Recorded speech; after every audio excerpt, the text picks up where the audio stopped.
Bienvenidos a Siempre Animal, un espacio en el proyecto Vortex de Radio UNAM, donde exploramos cómo la salud humana, la salud animal y el entorno se conectan bajo el enfoque Una Salud, de la mano de especialistas que transforman la ciencia en conocimiento útil para la comunidad. ¡Comenzamos! Las vacunas han cambiado profundamente la historia de la salud en el planeta.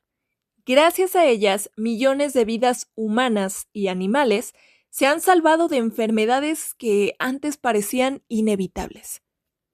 Detrás de cada vacuna hay años de investigación, curiosidad científica y un compromiso constante con la prevención, la salud pública y el bienestar de todos los seres vivos. Conocer cómo surgieron, cómo evolucionaron, por qué siguen siendo una de las herramientas más poderosas de la medicina, es también descubrir una parte fascinante de la historia de la ciencia. ¡Siempre Animal!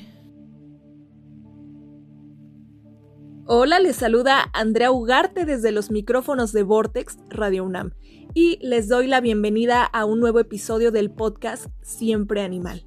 Nos da mucho gusto saludar a todas las personas que nos escuchan y que nos acompañan en este espacio donde exploramos la ciencia, la salud y el mundo animal desde distintas perspectivas.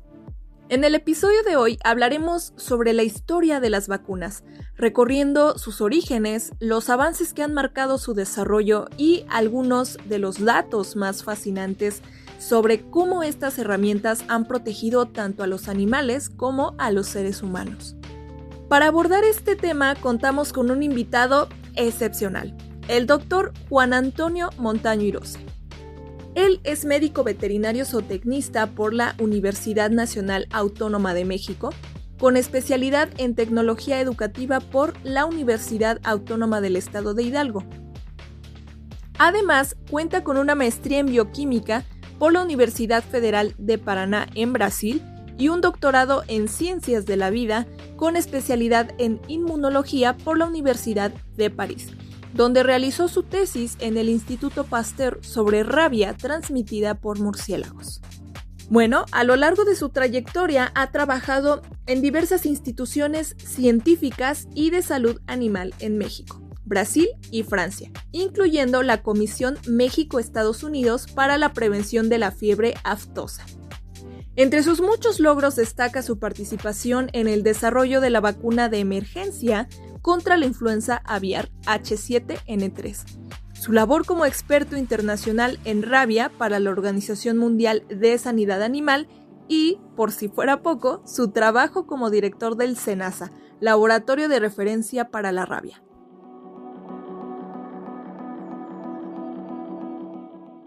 Bueno, con esta amplia experiencia en inmunología, virología y zoonosis, hoy nos acompañará para guiarnos a través de la fascinante historia de las vacunas. Bienvenido, Dr. Montaño Hirose, vamos a escucharlo.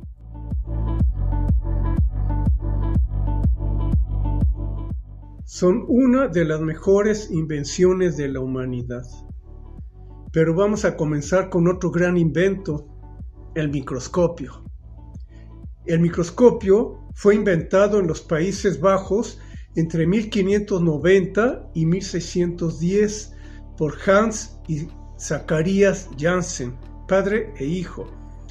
Las lupas sencillas que utilizaban una sola lente convexa se conocían desde hacía siglos como la clásica lupa, y el nuevo microscopio, sin embargo, era compuesto y utilizaba dos o más lentes cuidadosamente diseñadas y espaciadas para que los objetos pequeños parecieran mucho más grandes.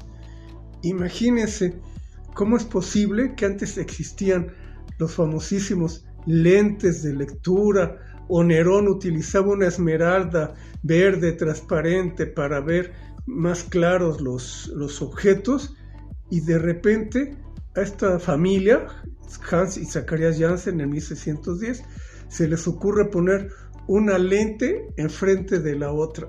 Esto realmente parece medio ingenuo, pero es una gran invención.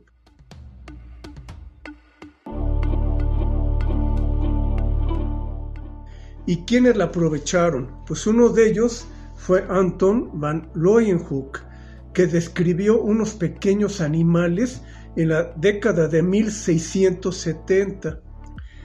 Es de ponerse a pensar que Anton van Leeuwenhoek no era un microbiólogo, porque no existían los microbios en aquella época. ¿Qué era él? Él era un comerciante de telas en los Países Bajos, pero él era tan perfeccionista que buscando el mejor control de calidad que pudiera haber, cuando compraba un tejido y cuando lo iba a vender para poder garantizarlo, él aplicó el principio del microscopio para observar las fibras de las telas. Ese fue su primer uso. Pero Leeuwenhoek, muy curioso, dijo: ahora déjenme ver qué hay en estas gotas de agua de un estanque, y vio que había muchos animalitos que se movían, y pues qué gran sorpresa, y los dibujó con un arte increíble y los comunicó al público, los comunicó a su academia de ciencias, y así quedaron como la gran curiosidad. Imagínense, hay unos animalitos que se pueden ver con este gran invento que es el microscopio. Y así quedó una gran curiosidad durante 200 años, hasta que llegó Louis Pasteur y los designó como los causantes de todas las enfermedades. Y ahí fue cuando después, con el surgimiento de los antibióticos, que comenzamos a hacerle la guerra a todos los microorganismos, y ahora nos estamos enfrentando con que ni todos los microorganismos son malos, y que además unos de ellos se están volviendo resistentes a los antibióticos. Pero les quiero dejar esta curiosidad, que un día a alguien se le ocurrió poner una lente enfrente de la otra, y con eso se inventó el microscopio, y otra persona que era un comerciante de telas descubrió que había animalitos microscópicos, y así nos quedamos durante 200 años.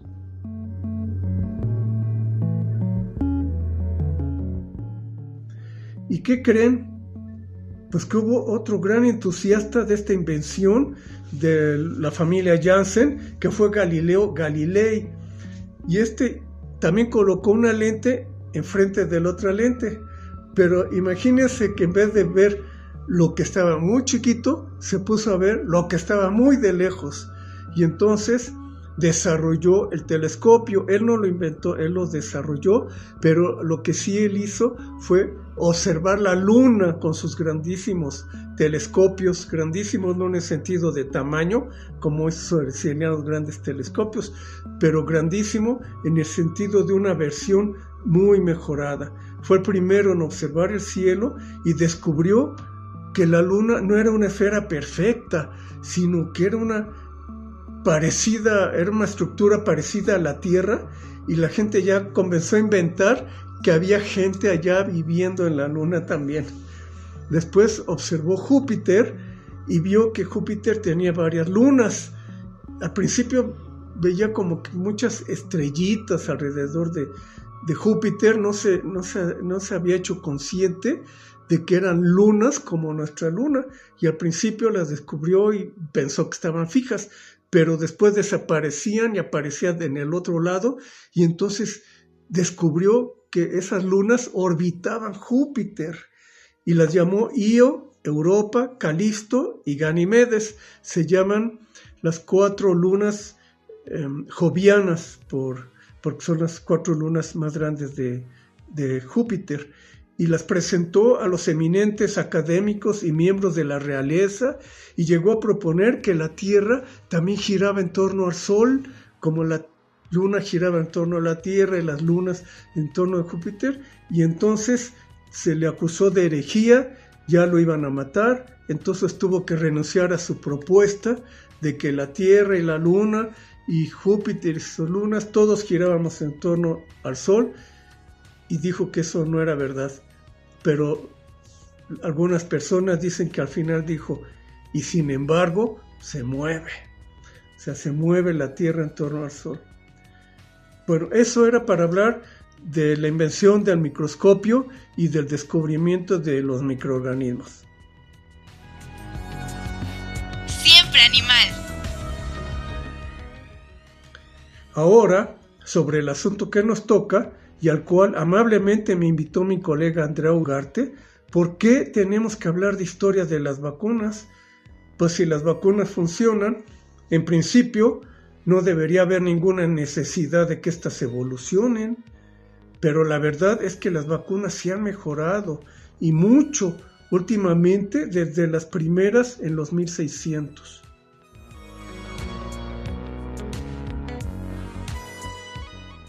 Clásicamente, los académicos comienzan la historia de las vacunas con la variolación. La variolación fue una técnica de inmunización utilizada en China en 1660 que consistía en soplar costras pulverizadas en la nariz de personas sanas, material de pústulas de viruela humana de curso leve. Es decir, los médicos chinos tomaban las costras, tomaban pus, lo dejaban secar, lo pulverizaban y lo colocaban en una especie de pipas muy largas o podríamos decir popotes muy anchos y se lo soplaban a las personas que ellos querían inmunizar. Su objetivo era provocar una infección controlada para generar inmunidad, pero esta técnica conllevaba riesgos significativos de causar la enfermedad, ya sea leve, grave o la muerte. Podríamos decir que las personas que sobrevivían pues quedaban inmunes a la viruela.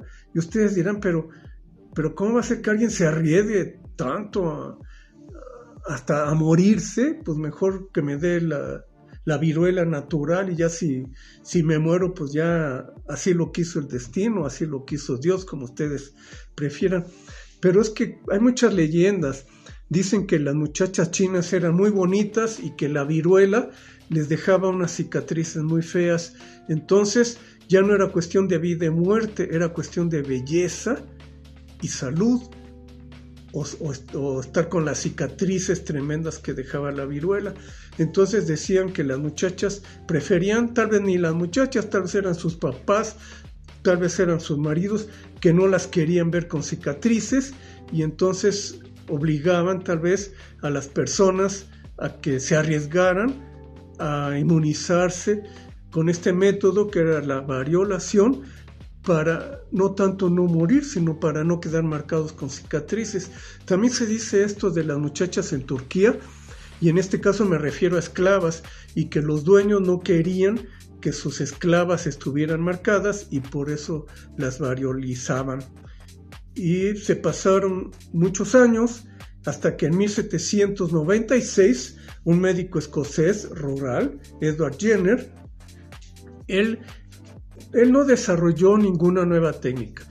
Ya era muy sabido que las muchachas que ordeñaban a las vacas, y si en los pezones de las vacas había marcas de viruela, que era viruela bovina o viruela vacuna, entonces a las muchachas si tenían alguna herida y con el pus de las pústulas bovinas, entonces se infectaban y se les hacían pequeñas pústulas que cicatrizaban y a estas muchachas ya no les daba la viruela humana. Entonces Edward Jenner lo estudió bien, este fenómeno, y entonces, basándose en estas observaciones de que la viruela bovina protegía contra la viruela humana, inoculó pus de las ampollas de una ordeñadora a un niño, demostrando que efectivamente había inmunidad cruzada. Este hallazgo sentó las bases de la inmunología y a Edward Jenner se le conoce como el padre de la inmunología.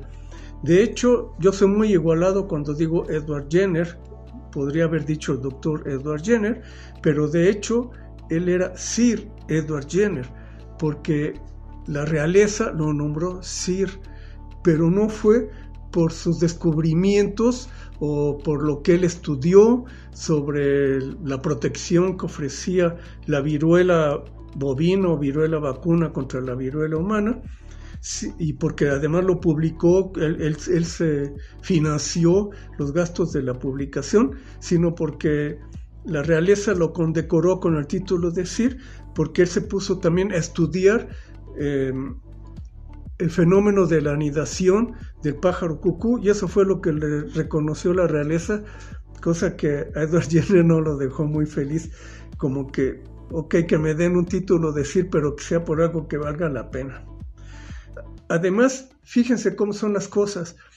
Cuando alguien descubre algo, parece que descubrió, no sé, la cuadratura del círculo, no sé cómo le quieran llamar. Entonces, cuando él describió su descubrimiento, él dijo que una enfermedad podía prevenir que se presentara otra, pero él estaba pensando, y tal vez generalizó mucho, que la viruela vacuna podría proteger contra la viruela humana, y seguramente puso y otras enfermedades. A lo mejor lo puso como alguna cosa que pudiera ser eventualmente en el futuro, pero él recibió muchas demandas, muchas acusaciones, porque por ejemplo los veterinarios le reclamaron que esa técnica no servía para prevenir el moquillo canino. Y así es, cuando se descubrió el interferón, también la gente dijo, ya se acabaron las enfermedades virales, ya descubrimos una sustancia que si la conseguimos estimular, el interferón, ya no va a haber más enfermedades virales. A lo mejor ustedes ni habían pensado en eso, pero es una de las cosas que también pensamos y se nos desinfló esa ilusión de que el interferón serviría para todo. Pero bueno, el paso de la variolización o variolación de los chinos a la vacunación que hizo Edward Jenner, este paso tan grande marcó el inicio de la investigación de vacunas contra muchas infecciones que desde entonces han salvado millones de vidas. El legado de Jenner se concretizó en 1980, cuando la Organización Mundial de la Salud anunció la erradicación de la viruela de nuestro planeta.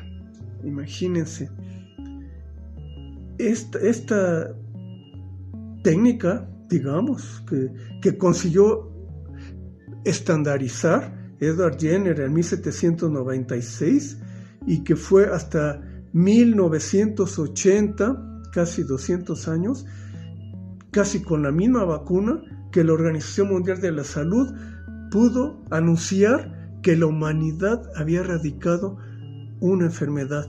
¿Y quieren saber más? Es la única enfermedad de los humanos que se ha erradicado hasta ahora.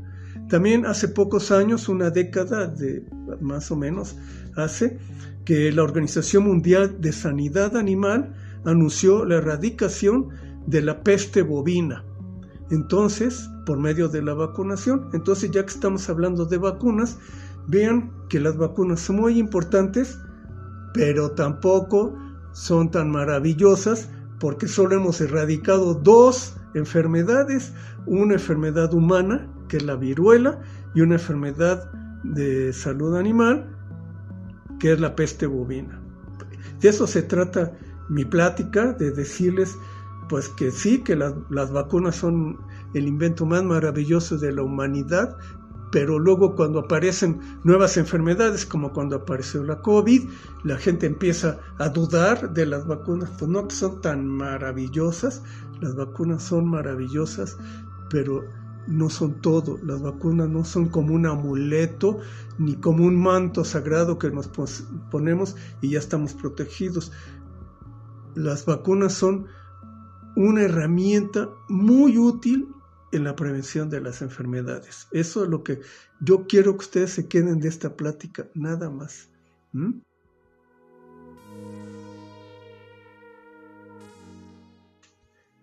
Louis Pasteur utilizó el término vacunación en honor a Jenner, a quien admiraba.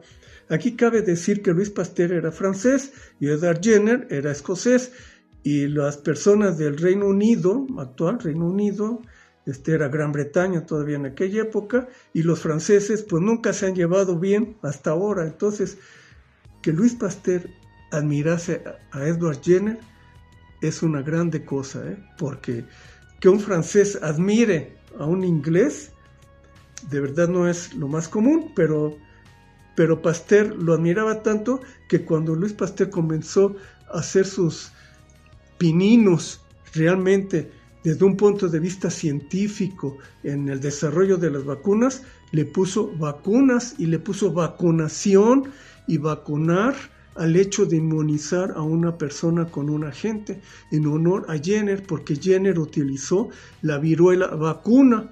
No fue Jenner el que dijo voy a vacunar, fue Louis Pasteur el que dijo yo voy a vacunar en relación a que Edward Jenner había vacunado, porque utilizó viruela vacuna, a un muchacho. Después, cuando Edward Jenner ya se retiró, él le regaló una casa a la familia de este muchacho que había recibido la primera vacunación.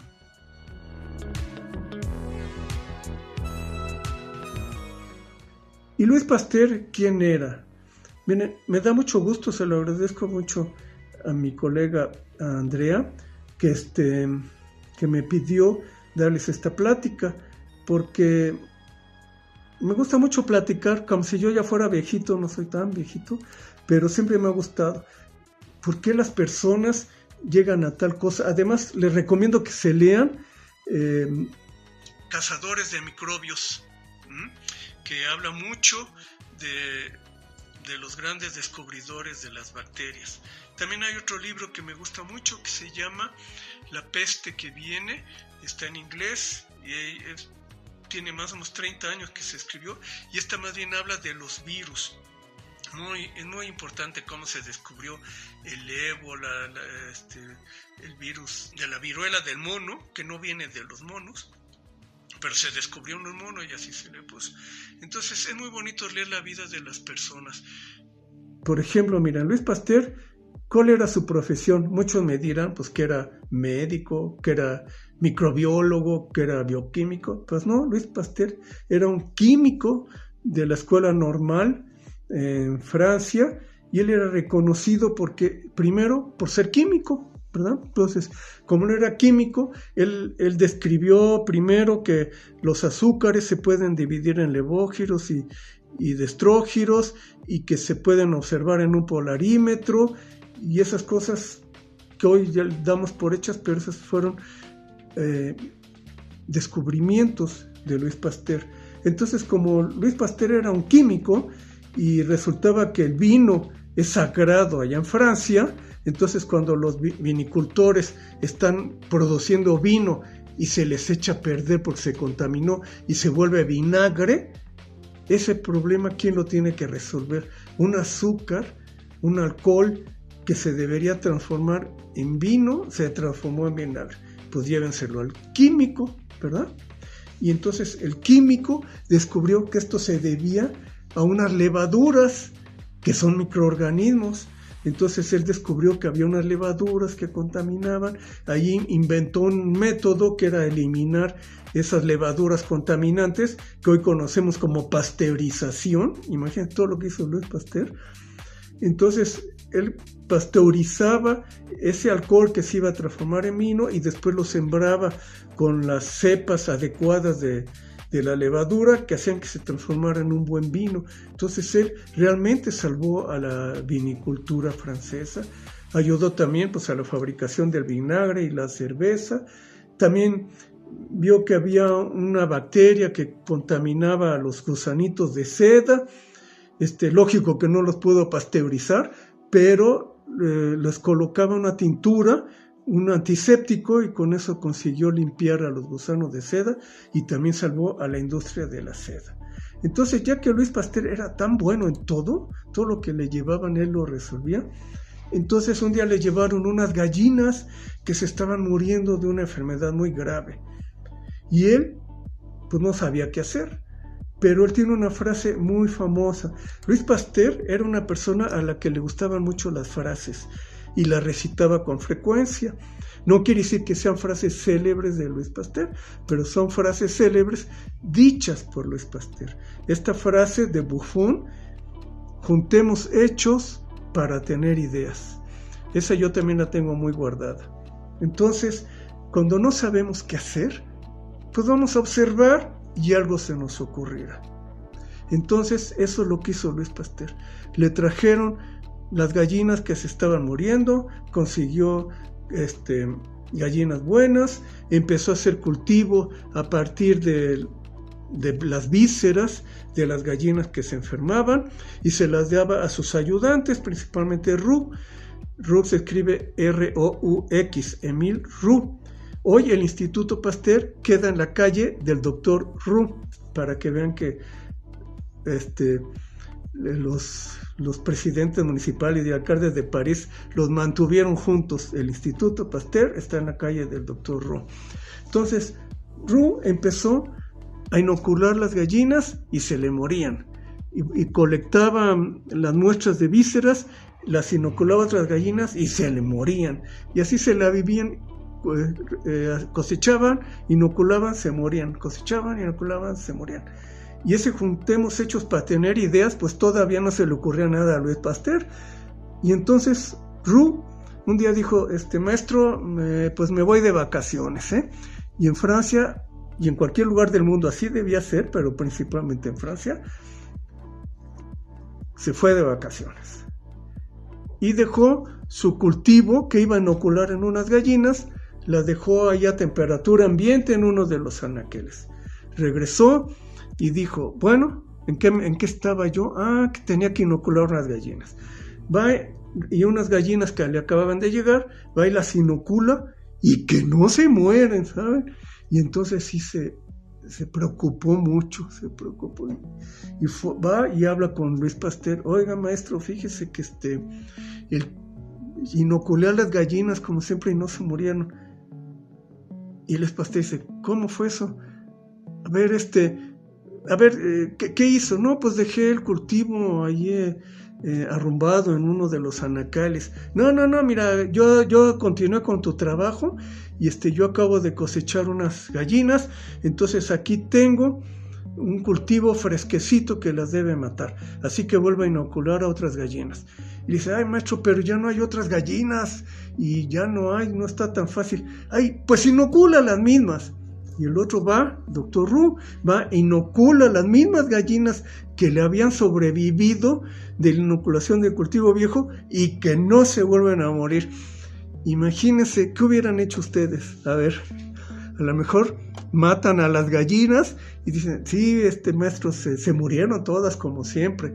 O a lo mejor no le dicen nada, se hacen guajes, o a lo mejor mandan traer otras gallinas, o no sé, pero esto es lo que es la grandeza de dos grandes hombres, El técnico, que después fue el gran doctor Roux y que después fue el primer director del Instituto Pasteur, después de Louis Pasteur, y le dice, oiga, ¿sabe qué? No se volvieron a morir. ¿Cómo que no se volvieron a morir? Y Louis Pasteur, otro genio, que no se enojó, que no se desesperó, que no lo corrió, no le dijo, oye, eres un inútil, sino que dijo, a ver, ¿cómo está esto? Nosotros nos trajeron gallinas muertas, cosechamos el germen, lo cultivamos afuera según los postulados de Koch, uno de los grandes rivales de Louis Pasteur, con sus postulados de Koch, y entonces eso lo volvían a inocular en las gallinas y se morían, y cosechaban, cultivaban, y inoculaban y se morían. Y ahora, ¿cómo de qué hora ya no se mueren? Y aún con un cultivo fresco. A ver, cuéntame bien qué es lo que hiciste, Emil. Pues mire, maestro, ¿se acuerda que me fui de vacaciones? Pues el cultivo fresco que usted me dio, lo dejé un mes allá a temperatura ambiente. Y luego, pues cuando regresé, inoculé unas gallinas que acababa yo de recibir y no se murieron. Y entonces usted me dio un cultivo fresquecito, inoculé las mismas gallinas y tampoco se volvieron a morir.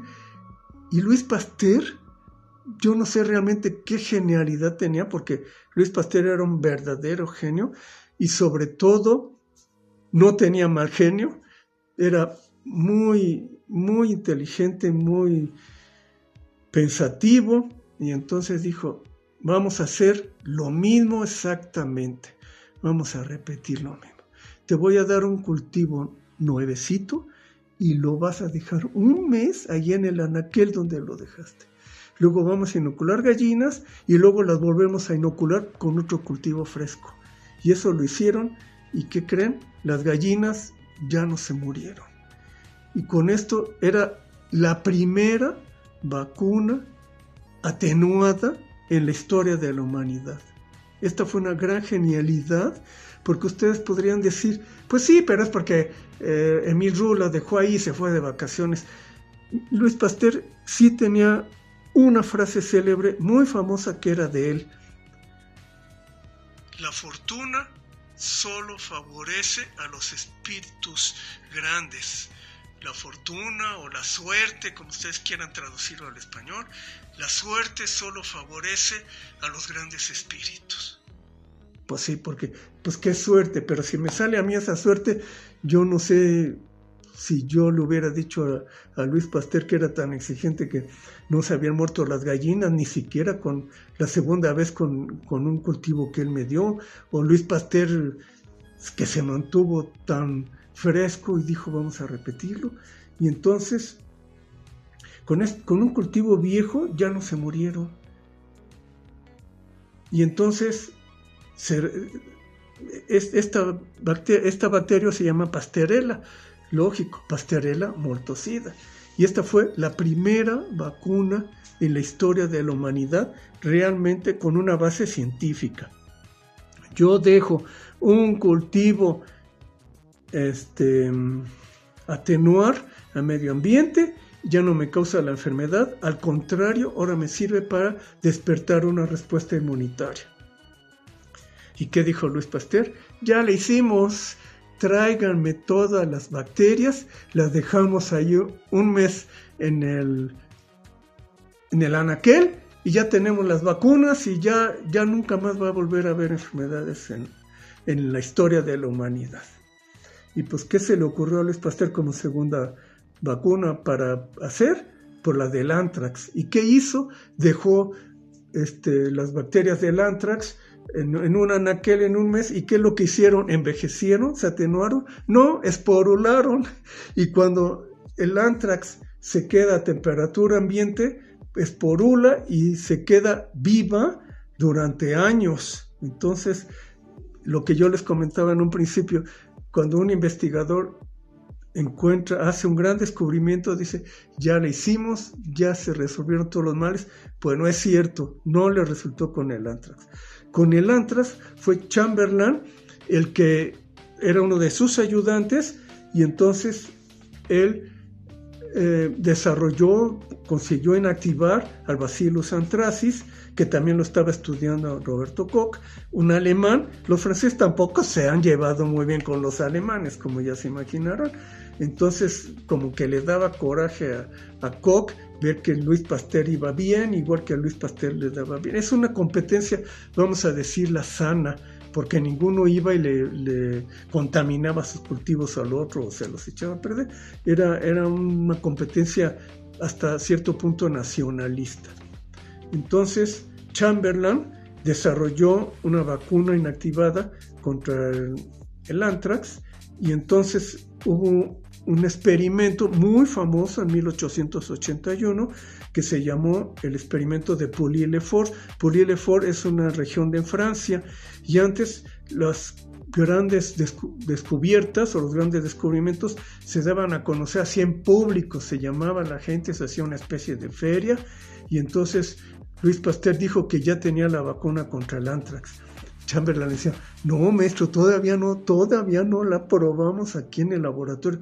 Pero él lo atacaba tanto Koch que dijo, pues yo me lanzo y yo doy la cara por todo el grupo y yo confío en que va a funcionar. Entonces inmunizaron 24 ovejas, una cabra y 6 vacas. Y entonces, 2 semanas más tarde, Roux llegó con un cultivo a desafiarlas, pero ahí estaban los alemanes y dijeron, no, pues qué chiste, primero no les puso nada, o les puso ahí su menjurje, ¿verdad? Y ahora viene y nos va a traer pura agua o puro cultivo, y pues no se van a morir, y va a decir que es lógico que todas sobrevivieron y porque estuvieron protegidas. Entonces, estos ataques que tanto recibía Louis Pasteur como otros investigadores sirvieron para hacer más exigente la ciencia de la inmunología. Entonces, él, como utilizó 24 ovejas, una cabra y 6 vacas inmunizadas, entonces él dijo, no, miren, colegas alemanes, así como utilicé 24 ovejas inmunizadas, voy a poner 24 ovejas no inmunizadas. Una cabra inmunizada, una cabra no inmunizada, 6 vacas inmunizadas y 6 vacas no inmunizadas.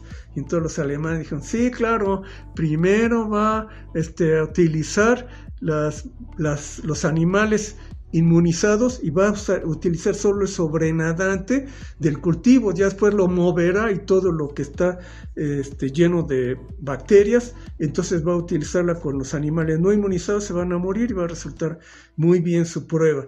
Entonces él dijo, sí, me provocan, entonces voy a hacer lo siguiente, primero voy a desafiar una oveja inmunizada y luego una oveja no inmunizada, luego una oveja inmunizada y una inmunizada, y una, y así lo hizo. ¿Y qué pasó? Éxito total. Todos los animales, con todos los controles o testigos que le exigieron sus rivales, él consiguió demostrar que la vacuna que había realizado Chamberlain funcionaba al 100%.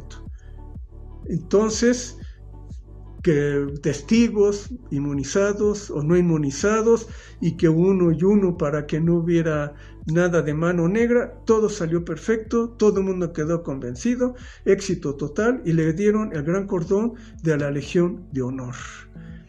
Entonces fue cuando a Louis Pasteur se le ocurrió desarrollar la teoría microbiana de la enfermedad, y él dijo que todos los microorganismos eran los causantes de las enfermedades. Ahora nosotros ya vemos que pues, muchos gérmenes, si no es que yo creo que la mayoría, más bien nos son útiles, y nosotros los hemos estado intentando acabar a todos con antibióticos y hemos ocasionado el problema de la resistencia a los antimicrobianos.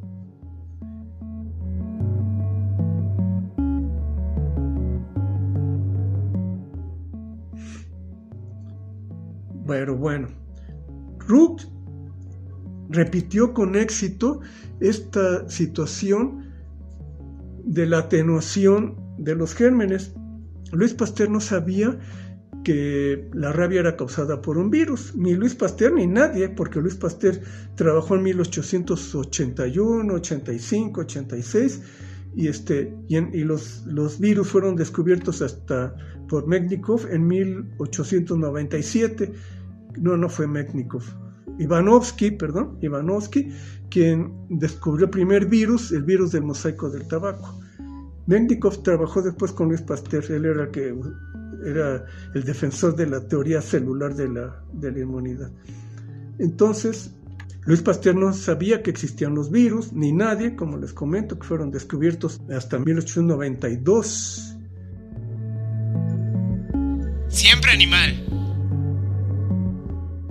Retomamos.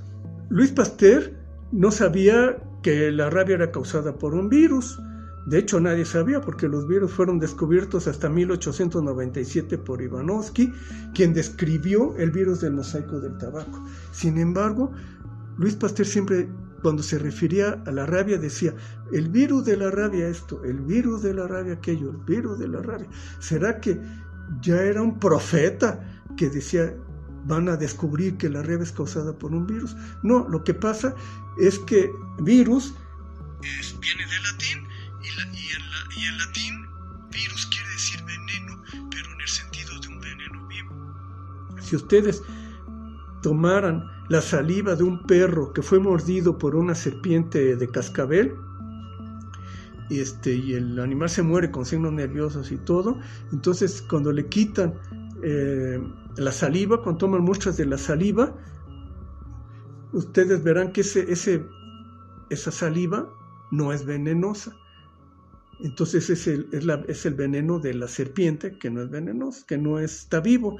Pero si toman la saliva de un animal que murió de rabia, esa saliva es capaz de causar la enfermedad.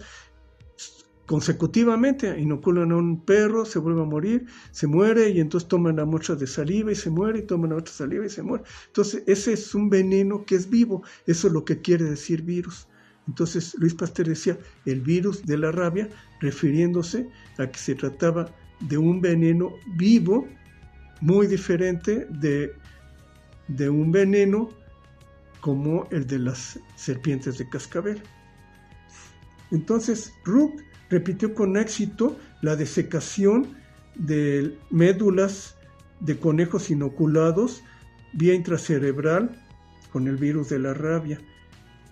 Y así estuvo también haciendo muchos experimentos con perros y probando su vacuna, hasta que en 1886 llegó un muchacho que se llamaba Joseph Meister, quien habría sido mordido por un perro rabioso. Y aquí otra vez vamos a meditar un poquito. En aquella época todavía no se descubrían los virus.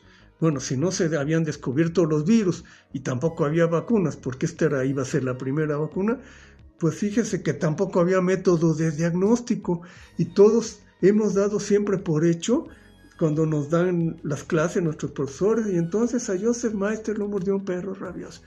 Y yo digo, ¿cómo saben que eran perros rabiosos si no había método de diagnóstico? Entonces, a mí que me perdonen, pero yo no sé si ese perro estaba rabioso. A lo mejor tenía moquillo, a lo mejor tenía cisticerco cerebral, qué sé yo, pero decir que el animal estaba rabioso, yo no me atrevería a decirlo, no científicamente. Un perro que dijeron que lo mordió y antes de que le diera rabia, mataron al muchacho, pues mataron al perro y dijeron que estaba rabioso, y entonces le dijeron a Luis Pasteur, oiga maestro, ese muchacho se va a morir porque lo mordió un perro rabioso. Y pues Luis Pasteur seguramente había muchísima rabia en la época, que dijo, pues sí, se va a morir de rabia si no le podemos hacer nada, si no le hacemos nada. Entonces pues lo autorizó, y entonces lo autorizaron y le dieron una serie de inoculaciones de médula desecada, primero 14 días de desecada, luego 3 días, 13 días, 12, 11, 10, 9, 8, hasta que le dieron una de un día. O sea, prácticamente eso es lo que hoy llamamos un desafío. Eso ya no era vacuna, eso ya era un desafío viral. Y pues fíjense que el muchacho no se murió ni de rabia, ni transmitida por el perro, vamos a suponer, que el perro estuviera rabioso y la vacuna no funcionó, porque esa vacuna no pasó por pruebas de control de calidad. Entonces, el muchacho sobrevivió a la mordedura del perro, sobrevivió a la vacuna, que no le hizo daño, porque además esa vacuna usted se la pone en una persona hoy y se muere de un choque anafiláctico. Es algo increíble, que tuvimos tal bendición que el muchacho no se murió ni de la rabia del perro, ni por la rabia que ya iba con la vacuna, que recibió prácticamente un desafío, ni se murió de choque anafiláctico. Y pues sí, recibimos una bendición, y esa fue la demostración de que Luis Pasteur ya había hecho la vacuna antirrábica para uso humano. Esa vacuna ya no se usa, se ha mejorado muchísimo la vacuna antirrábica. Bueno, pues a pesar de este gran descubrimiento, yo quisiera decirles, no hemos erradicado la rabia. A pesar de este gran descubrimiento, cada año se mueren 55,000 personas de rabia en todo el mundo. Esto es muchísima gente, es casi una persona cada 5 minutos se muere de rabia en todo el mundo. Y existe vacuna antirrábica para uso canino, y excelente, y vacuna antirrábica para uso humano, excelente. Y se mueren estas 55,000 personas. La mitad son niños, principalmente por falta de vacunación de las poblaciones caninas en África, India y China. Entonces, yo quisiera comentarles que tenemos la meta, la Organización Mundial de la Salud, la Organización Mundial de Sanidad Animal, la FAO, un grupo que se llama Unidos contra la Rabia,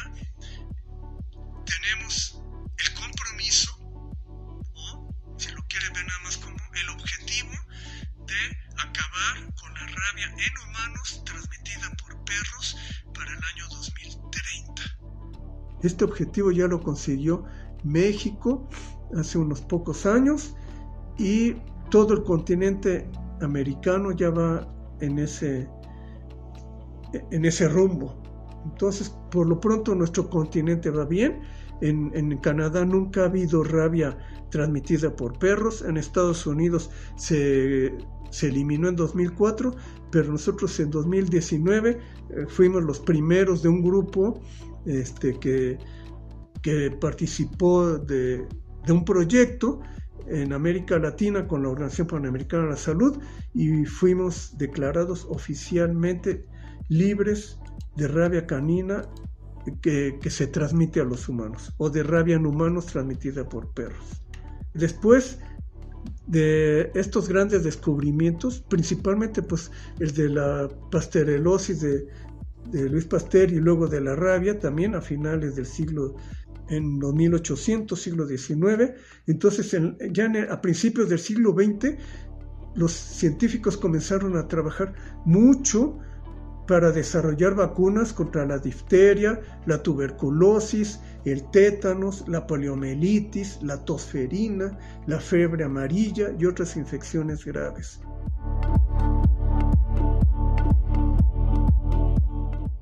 Como ven, todavía estamos batallando con eso. Un paso para adelante y a veces dos para atrás. Tuberculosis, que es algo que ya podríamos haber erradicado hace tiempo. Tenemos una vacuna BCG. Y al contrario, ahora tenemos hasta tuberculosis causada por bacilos resistentes a un montón de antibióticos. Tétanos, a veces falta la vacuna contra el tétanos. Poliomielitis, el objetivo era haberla erradicado en el año 2000 y todavía tenemos 2 países que la tienen. Bueno, la fiebre amarilla también luego nos falta mucho la vacuna. Entonces, aquí hay unos factores muy complicados que no vamos a conseguir detallarlos aquí, porque a veces son cosas de dinero, que no vale la pena, que no rinde producir algunas vacunas. Por eso es que yo creo que las vacunas deben ser producidas por las instituciones públicas, deben ser producidas por los gobiernos, para que de esta manera existan las vacunas que el pueblo necesita. Yo siento que últimamente está habiendo muy poca inversión para las vacunas,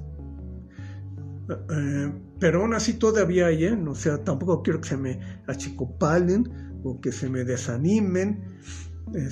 Todavía hay muchos que trabajan con antibióticos, a pesar de que también ya se tiende a su desuso para las vacunas, sobre todo de nueva generación, que se pueden producir vacunas más fácilmente. Siempre animal. En este punto de mi plática yo quería hacer otra reflexión. Vacunar no es sinónimo de inmunizar, ni tampoco es garantía de proteger. Eso lo vimos ahora que apareció la pandemia de COVID-19 y que decían, pónganse esta vacuna y no sé qué, y protege al 80%, protege al 90%, vacúnense y sigan usando cubrebocas, no salgan y guarden distancia 1,5 metros, no sé qué. Entonces la gente comenzó a decir, entonces, ¿de qué nos sirve la vacuna? Oye, hasta me acuerdo que había un payaso ahí, no era un payaso vestido de payaso, pero era un payaso vestido de gente, que tenía un muñeco y hablaba con su muñeco. Entonces el muñeco decía, oye, o sea, me vacuno y de toda manera me puede dar la enfermedad. Pues sí. Oye, me vacuno y todavía puedo seguir eliminando el virus. Pues sí. Oye, me vacuno y tengo que seguir usando cubrebocas. Pues sí. Oye, me vacuno y es mejor que me quede en mi casa. Pues sí. Oye, me vacuno y tengo que estar a 1,5 metros de los demás. Sí. Pues entonces, ¿para qué me vacuno? Es que miren, vacunarse no es sinónimo de protección al 100%. Vacunar ayuda. En algunas enfermedades, por ejemplo COVID, la verdad no llega a ser tan grave esto que les estoy comentando, porque si vacuno y protejo y de todas maneras no protejo al 100%, te ayudo y de todas maneras te puede dar, pero no te va a matar, tranquilos, o sea, la desinformación que hubo fue tremenda, parecía que si no me protege me mata. No, en el caso de la COVID, si la vacuna no te protege al 100%, pero sí casi te protege al 100% de que acabes muerto, o de que acabes con un respirador, o de que acabes en el hospital. Entonces, vacunar ayuda muchísimo. En el caso de la rabia, que es mi especialidad, ahí ya no me puede dar un poquito, ni me puede proteger poquito, o me protege o no me protege.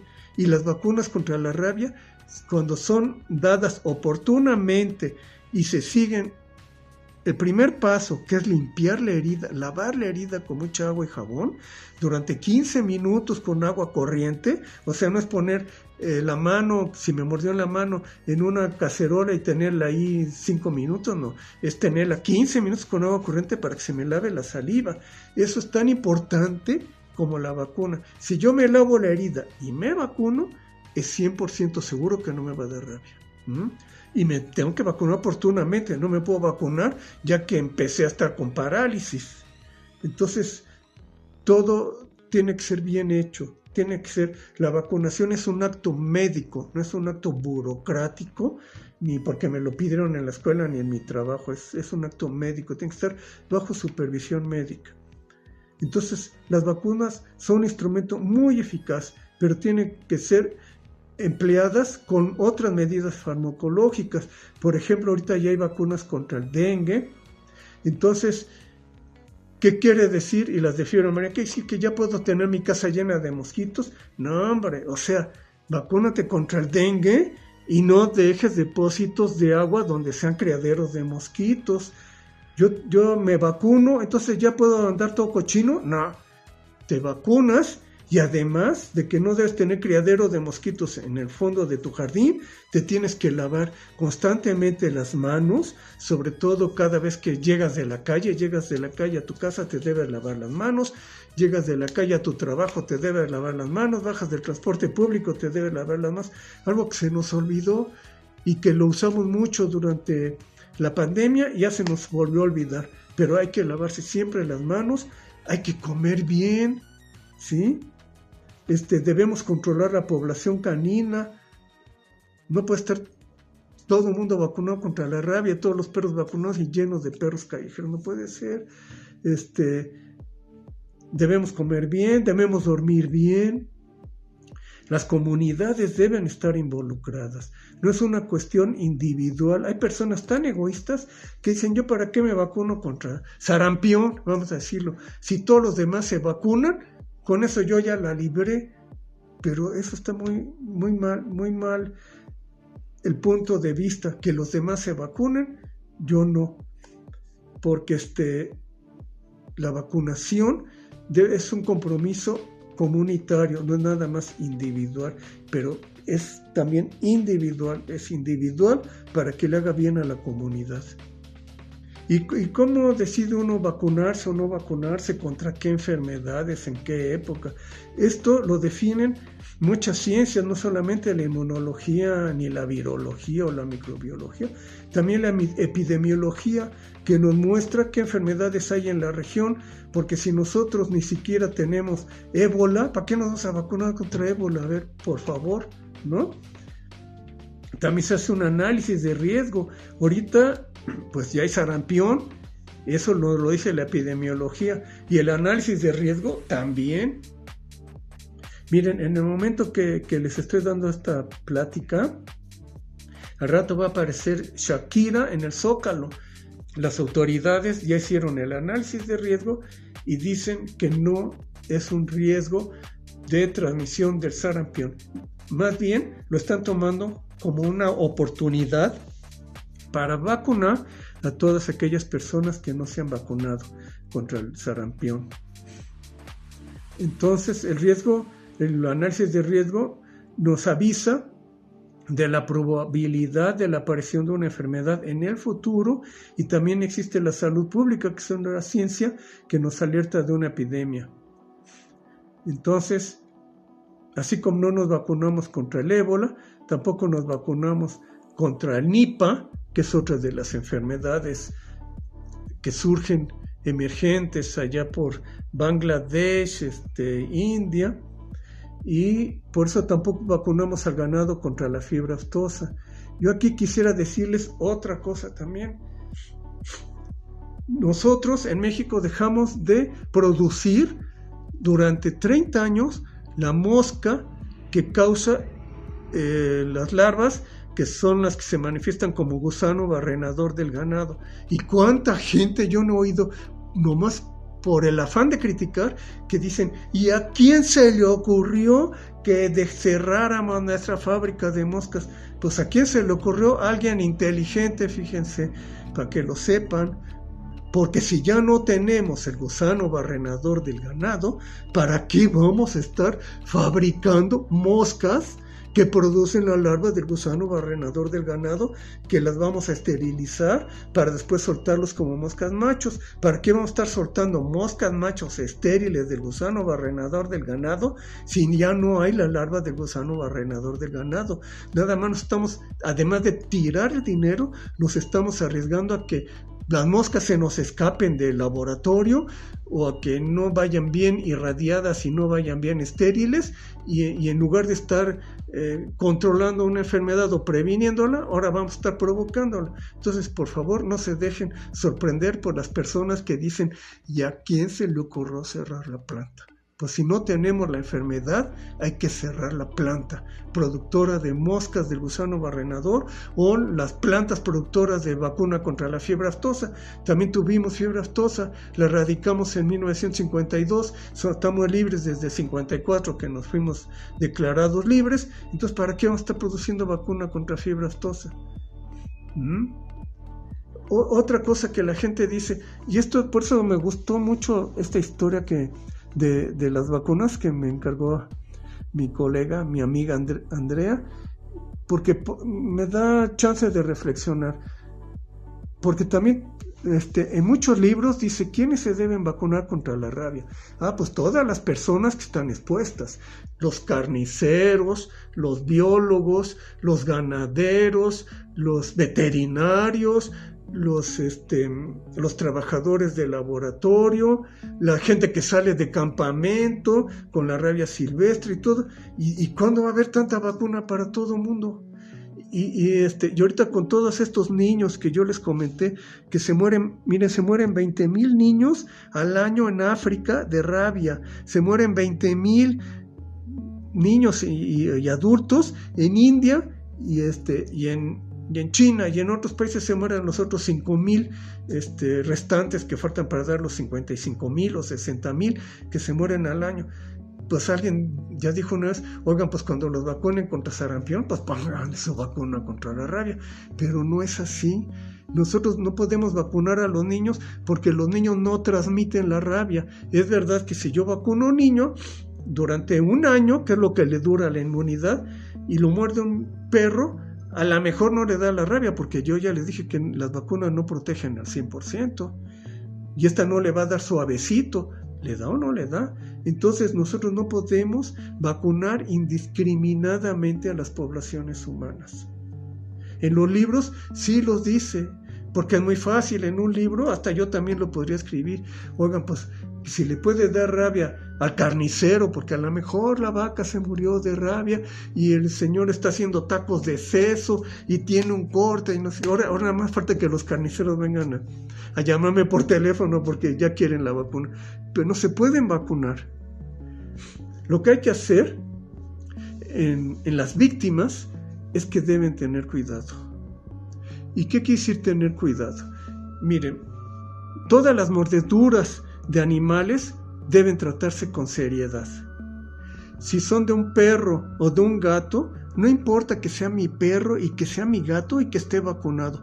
Si me mordió un perro, aunque sea mío y aunque esté vacunado, debo ir corriendo al grifo de agua y lavarme la herida 15 minutos. Debo ir a ver a un médico y decirle que me mordió mi perro, porque no solo es rabia, me puede dar tétanos, me puede transmitir otras enfermedades por contaminación ambiental o cualquier cosa, y entonces es bueno que hay que ir a ver al médico para que vea mi herida Y además debo tener a mi perro, a mi gato en observación durante 10 días. Eso es lo que debemos hacer. Con un animal silvestre, eso no se pueden mantener durante 10 días en observación.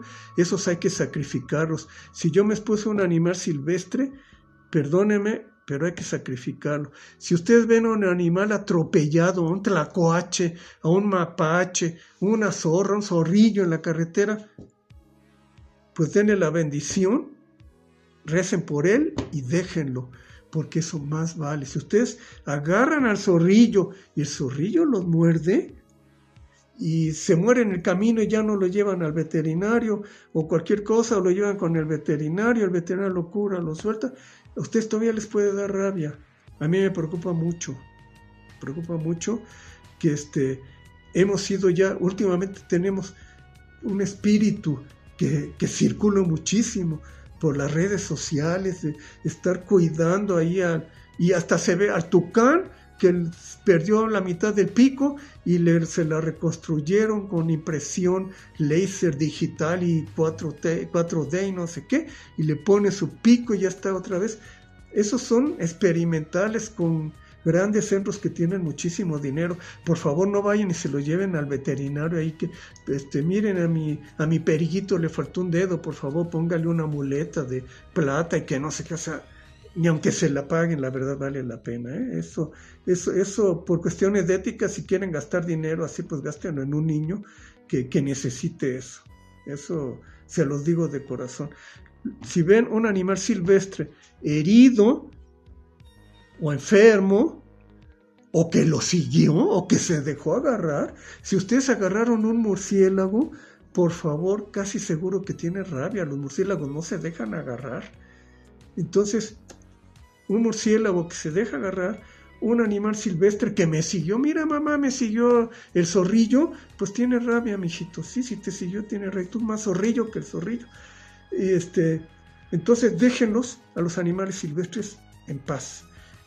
Y por lo mismo no los tengan como mascotas, porque para los animales silvestres no existen productos biológicos como vacunas para ser autorizados por las autoridades. Por ejemplo, si yo tengo un tlacuache en mi casa y lo quiero vacunar y lo llevo con el veterinario, oiga, me lo vacuna, y yo voy a decir, ¿contra qué se vacunan los tlacuaches?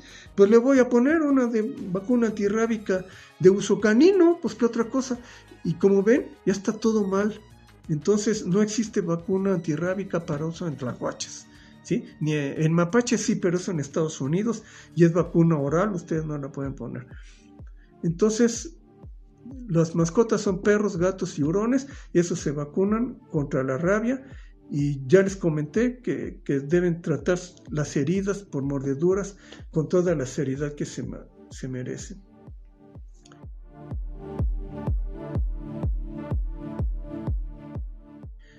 Entonces, volviendo a lo de las vacunas contra la COVID, yo estoy tan orgulloso de la respuesta de la humanidad y cómo hay gente que todavía se siente engañada.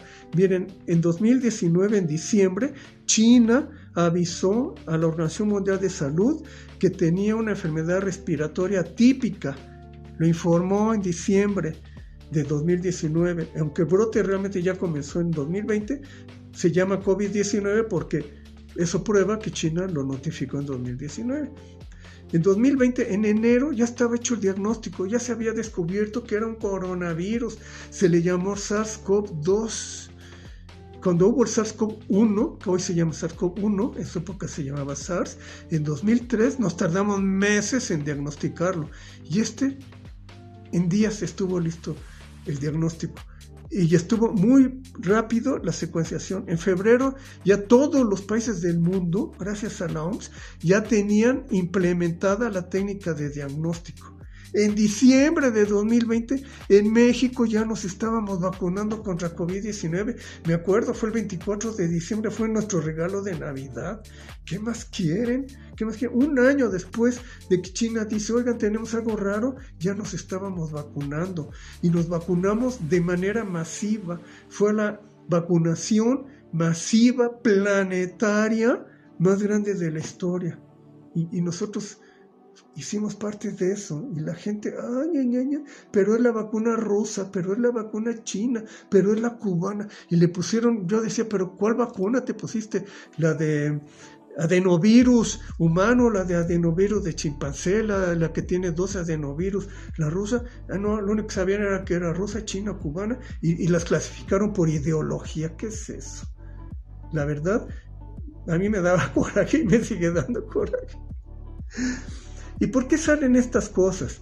Miren, tampoco todo es ya gratis. A finales del siglo XIX, cuando Luis Pasteur hizo su vacuna, yo les dije, esa vacuna no tenía control de calidad. ¿Y cómo iba a tener control de calidad si no había vacunas, no?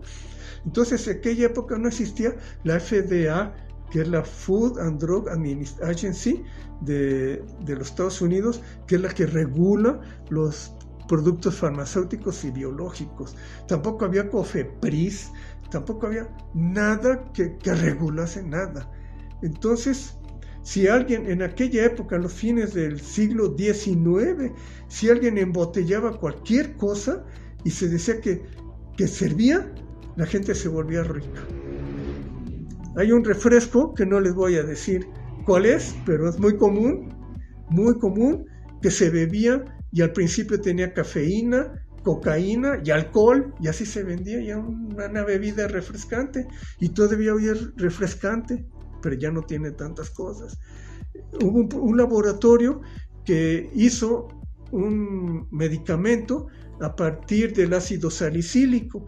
El ácido salicílico le hacía mal al papá de uno de los investigadores, y entonces él, queriendo hacer el medicamento para su papá, dijo, lo voy a acetilar, porque ya vi que acetilando no le quito sus propiedades, pero lo hago más tolerable para el organismo. Entonces lo acetiló al ácido salicílico, y entonces el ácido acetil salicílico lo llamaron aspirina, y es el carro jefe principal de este laboratorio. Entonces él mismo, 2 años después, dijo, ahora voy a acetilar otro producto analgésico, y se le ocurrió acetilar a la morfina, y entonces la acetilmorfina la registraron como heroína y la utilizaron como producto para la tos, inclusive para uso infantil pediátrico. Entonces, yo entiendo que muchas veces los laboratorios han hecho cosas, pues a veces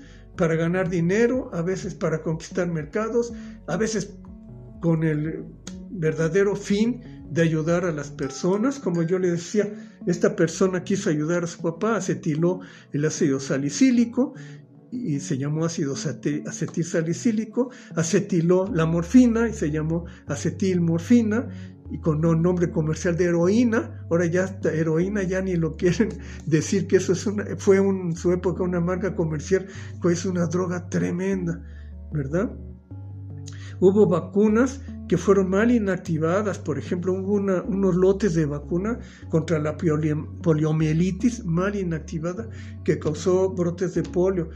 De así tenemos algunos casos, no demasiados, pero tenemos casos en los que cuando no había regulación o la regulación estaba en sus pañales, hubo problemas. La verdad es que hubo problemas, yo no los voy a negar, pero cada vez son menos, cada vez que se suelta un medicamento, pero si hasta para cambiarle la etiqueta, el color de la etiqueta, o ponerle un punto y coma, se lleva meses y les cuesta miles de pesos a la industria para hacer cualquier modificación. Entonces hoy está muy bien regulado todo.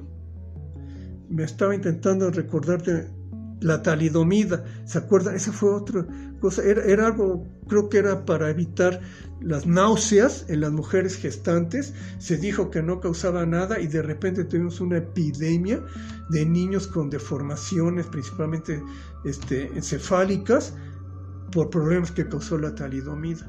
Entonces, yo comprendo muy bien que las personas hoy tengan sus salvedades y digan, yo mejor no me vacuno. Pero miren, considerando la regulación como la tenemos hoy, porque hoy existe lo que se llama una farmacovigilancia. Tal vez en su momento hubo que tener una prueba de constatación, como se llama, de demostrar que tal producto sirve antes de liberarlo al consumo humano o animal. Y entonces se hacía una prueba, se registraba el producto y nada más, pero actualmente ya muchos laboratorios tienen que enviar sus lotes, todos los lotes, a algún laboratorio que le hace un control de calidad externo para demostrar que todavía funciona. Entonces hay un análisis de laboratorio original a nivel oficial y después ya existen laboratorios de apoyo que hacen controles de calidad para los diferentes lotes para demostrar que el producto continúa siendo útil o que cada lote continúa siendo útil.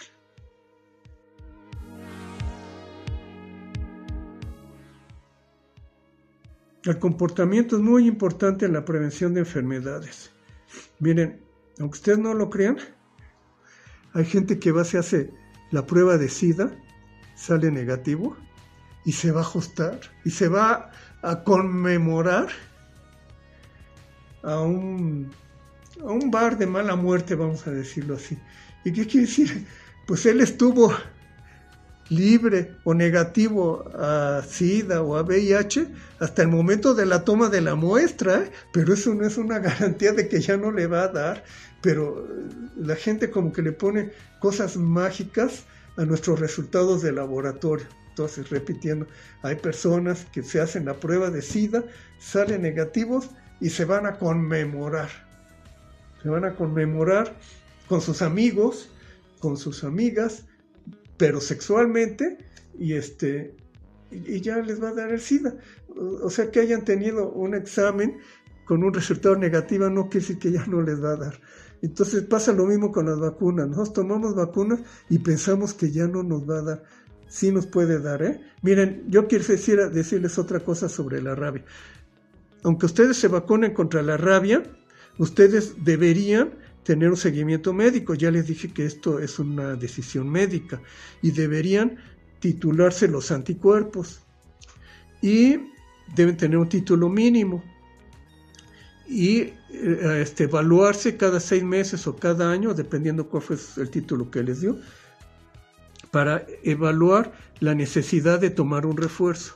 Ahora, si en este tiempo o después, de todas maneras, son expuestos a la rabia, ya sea por agresión de un animal rabioso o por cualquier otro motivo, entonces de cualquier manera deben tomar un refuerzo. Entonces, casi que es lo mismo que estar vacunado que no vacunado, y de todas maneras tienen que tomar un refuerzo.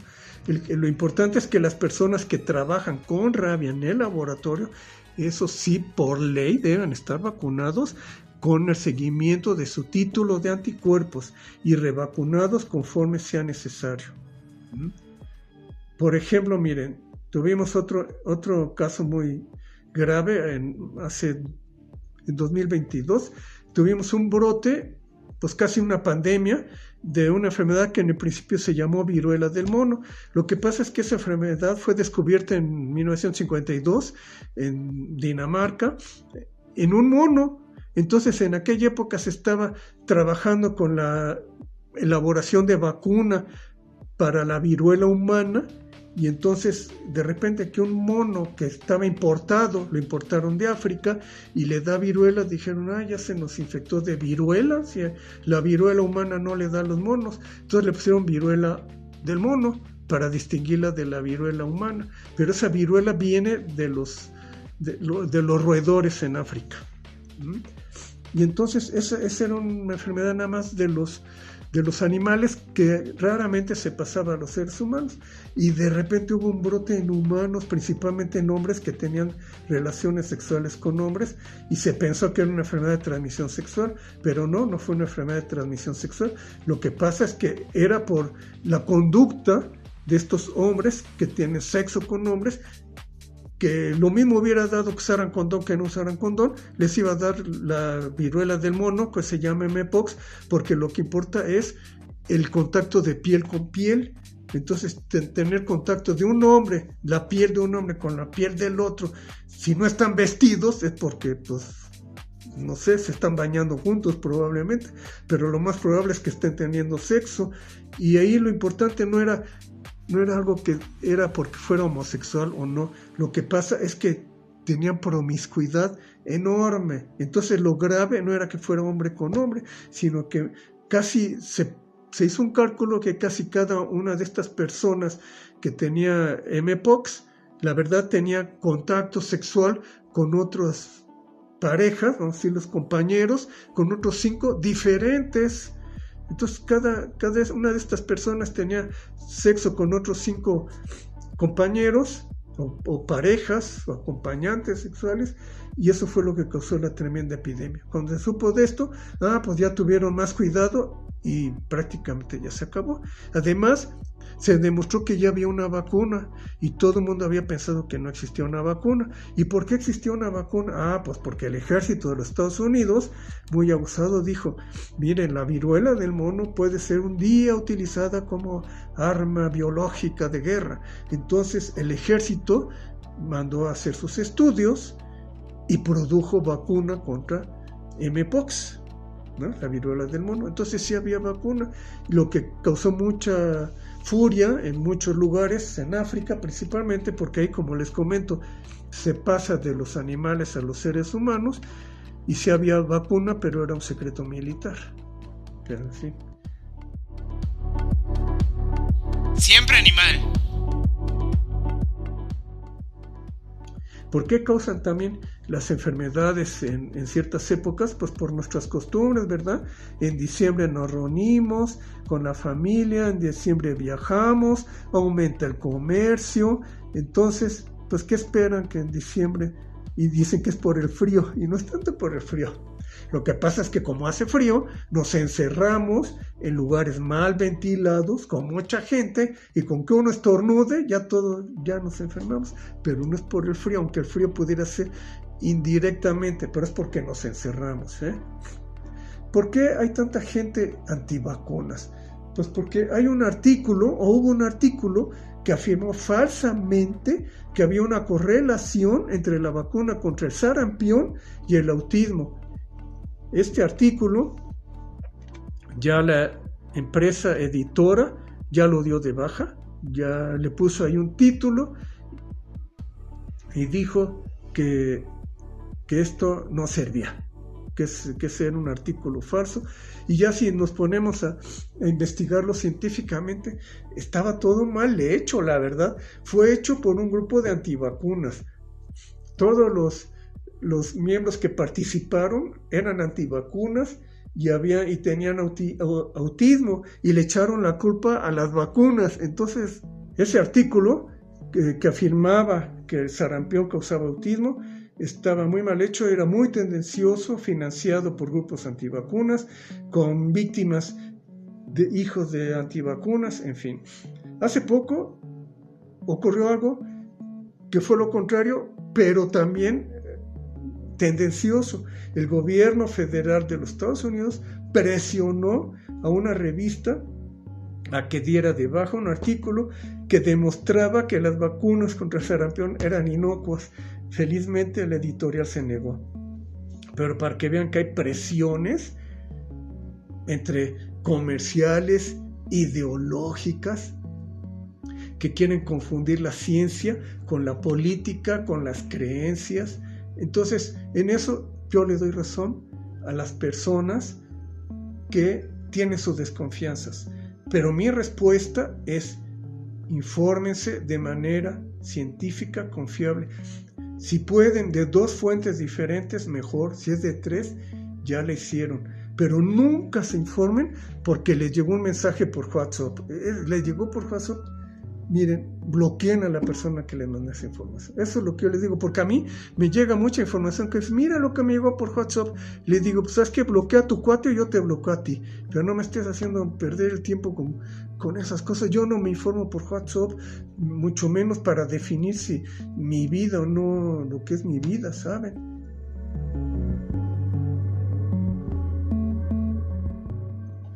Ya les hablé entonces mucho de algunas vacunas, que esas fueron las convencionales, principalmente a virus inactivado o bacterias inactivadas. También hay a virus modificado. Fíjense, yo estaba leyendo en estos días que el virus de la rabia, existen virus que naturalmente, espontáneamente o en el laboratorio se modifican por pases en animales de especies que no son susceptibles o por vías antinaturales o en cultivos de células, y entonces se vuelven avirulentos para la especie en la que van a ser utilizados como vacunas. Entonces el virus de la rabia, él tiene un mecanismo por el cual llega y entonces invade primero las células musculares y ahí se apodera de las células musculares y se manifiestan unos genes que se llaman de la proteína P, y entonces los manda de manera incompleta, y esto hace que disminuyan la respuesta inmunitaria. Entonces el virus de la rabia es un inmunodepresor. Generalmente todos los virus son inmunodepresores, generalmente, y le quito el todos porque si no queda generalmente. Generalmente los virus son inmunodepresores, entonces disminuyen la respuesta inmune, y por eso es que muchas veces recibimos una carga bacteriana secundaria y entonces tenemos una infección viral y una bacteriana secundaria. Por eso es que a veces el médico manda a tomar antibióticos, pero es porque además de la infección viral tenemos una infección bacteriana secundaria.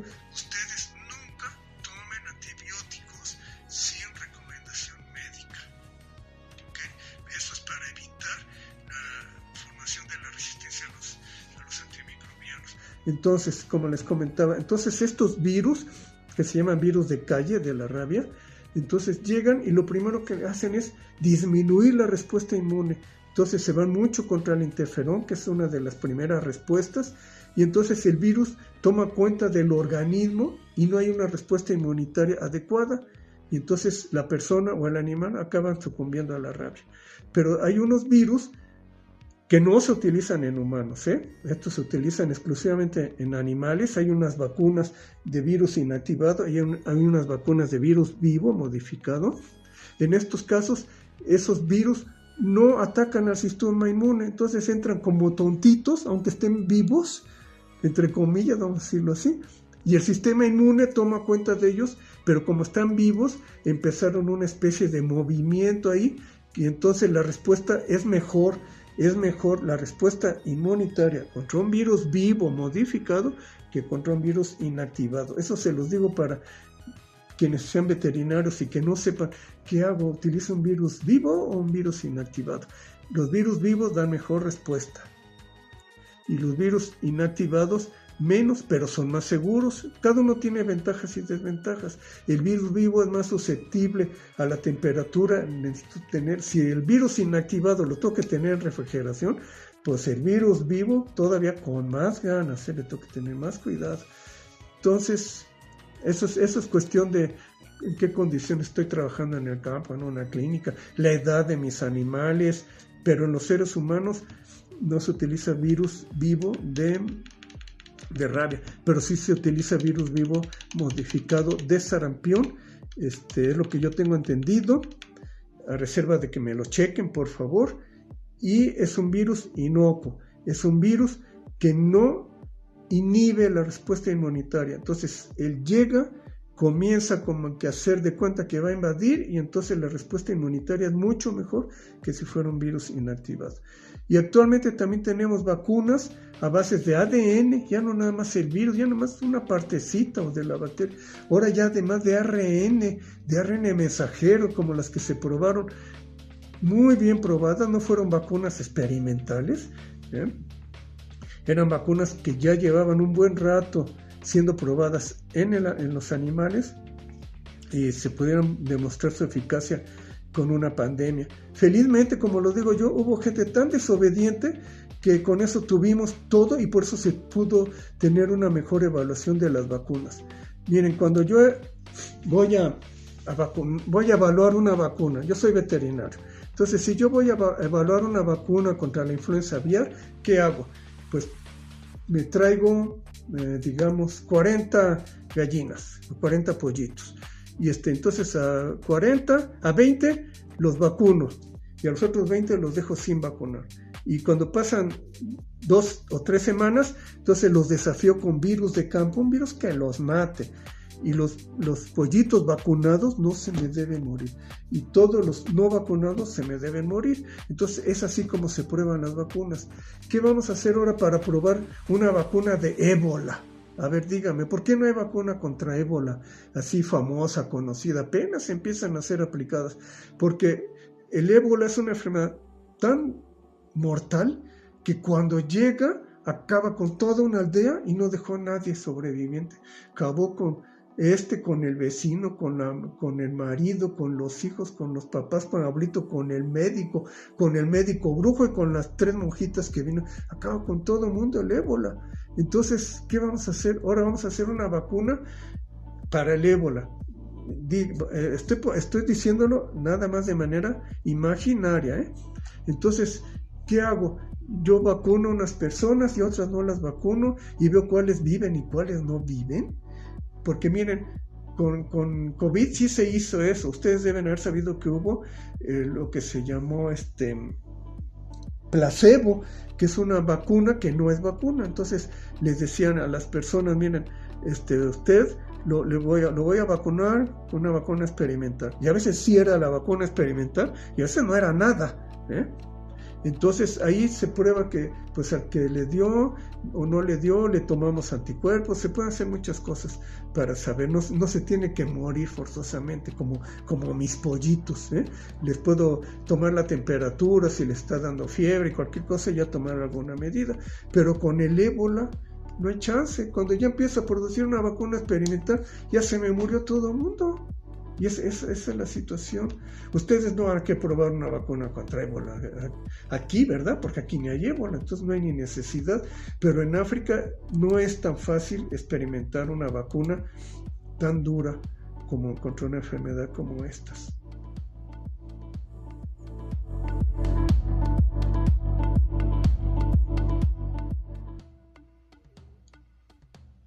¿Y qué pasó contra la COVID? Era lo que yo les estaba comentando.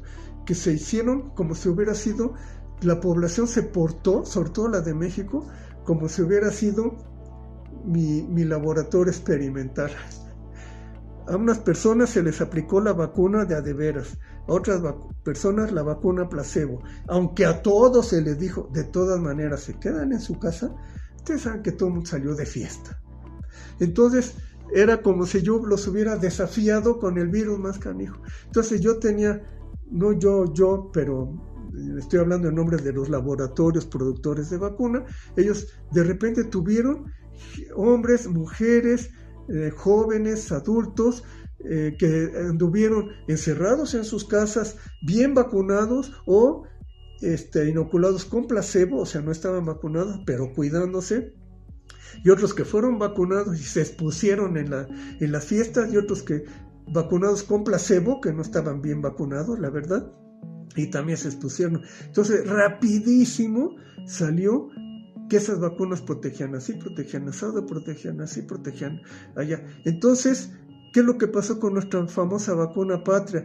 Pues la vacuna patria no formaba parte de ninguna gran universidad británica, ni de los Estados Unidos, ni tenía gran apoyo financiero, ni patentes, ni cosas así. Era un pequeño laboratorio veterinario, aunque no es tan pequeño, pero en comparación con Pfizer es un laboratorio pequeño, ¿sí? Pero es un gran laboratorio mexicano veterinario que cuando empezamos con que era un coronavirus, y este laboratorio trabaja mucho con coronavirus, porque para que lo sepan, los coronavirus son virus que afectan mucho a los animales, no a los humanos. Entonces, si alguien tenía experiencia en trabajar con coronavirus y en hacer vacunas contra coronavirus, era nuestro laboratorio mexicano el que hizo la vacuna patria.